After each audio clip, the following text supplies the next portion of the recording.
So hello guys. तर जास्त काही बोलणं नाही ब्लॉगमध्ये. तर आजचा ब्लॉग म्हणजे असं सांगायचं याच्यात की आता सध्या बघा माझ्यासोबत कोणीच नाही. इकडे असायला कोण नाही, इकडं मागं पुढं कोणीच नाही का. तरीसुद्धा मी आहे तर बसलेलं. आता वाजले जेवण बिवण झालं, मस्त 11 वाजलेले.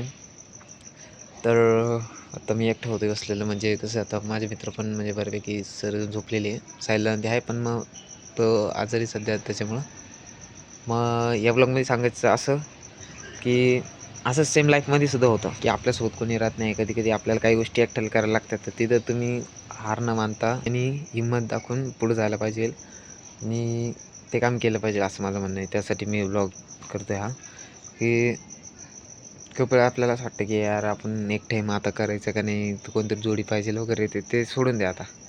कारण कसं जोडी जर आपल्याला कधी घेणार आहे, थोडे दिवस, काही वर्ष, काही कामापर्यंत, जोपर्यंत आपल्याकडं काही आहे किंवा थोडे दिवस ते मदत करणार आहे, जास्त दिवस नाही. तर त्याच्यामुळं एकटं राहायला शिका, एकटं काम करायला शिका. एखादी जे तुम्हाला आवडते एकटंच पहिलं करून बघा. कारण कसं एकटं जो राहतो, जो माणूस एकटं राहू शकतो, कुठं फिरू शकतो, जे काही काम करू शकतो ना, तो आयुष्यात काही पण करू शकतो. जसं आता मी समजा वाट पाहिल्यास असेल, मित्र तर नाही कोणी, मग जाऊ दे, मग मी घरात बसून झोपून घेतो, जाऊ दे ते झोपले तर मग, किंवा मग आता खाली जाऊन करतो तरी काय, जर कोणीच नाही तर उगाच एकटं बसण्यापेक्षा, नाही का.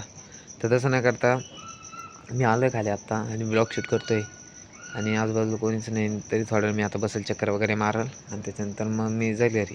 पण मग तरीसुद्धा मी एकटा आलो खाली, हे महत्त्वाचं आहे. मी नसं जोडी कोणी म्हणलं नाही भाऊ मी नाही येणार, मी तुझी मदतीला नाही येणार, तुझी व्हिडिओ काढायला नाही येणार, किंवा तुम्हाला एखाद्या गोष्टीमध्ये मदत लागते, तो जर म्हणतो आहे नाही यार हे काम आहे ते काम आहे, तर आपल्याला असं वाटतं तो आपल्याला अवॉइड करतो आहे. आपलं एकटं ते काम करा. आणि होतं असं काही नाही की जोडीनेच होतं ते काम, पण एकटं तरी गेलं तरी प्रयत्न करत राहा. जसं आता मी करतो आहे सध्या. माझी म्हणजे खूप प्रयत्न चालू आहे डेली ब्लॉग टाकायचा. हळूहळू आता सुरुवात आहे. आता मला जवळपास दीड एक महिना झाला. अजून वर्ष पूर्ण द्यायचं आहे, परत अजून 1-2 वर्ष, असं भरपूर नाही का मेहनत आहे.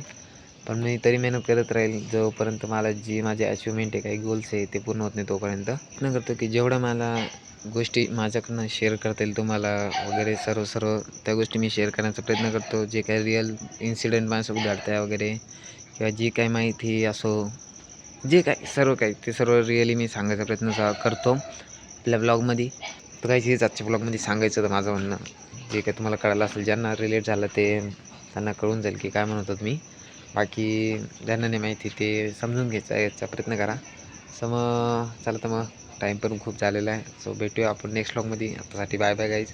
So good night, bye.